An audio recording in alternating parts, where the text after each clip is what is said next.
এই প্রচণ্ড গরমে তেঁতুলের শরবত শরীরের জন্য খুবই উপকারী। তেঁতুলটাকে ছেঁকে নিয়েছি।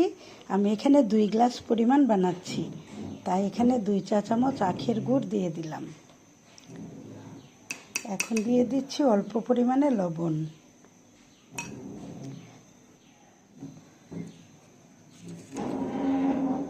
এখন দিয়ে দিচ্ছি বিট লবণ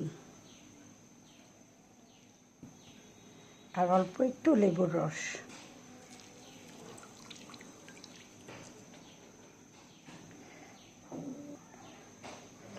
এখন ভালো করে মিক্স করে নিচ্ছি।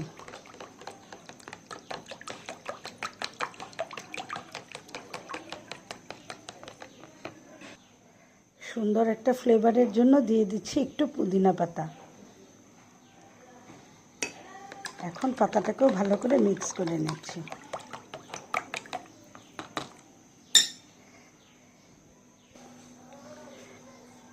এখন শরবতটাকে গ্লাসে ঢেলে নিচ্ছি।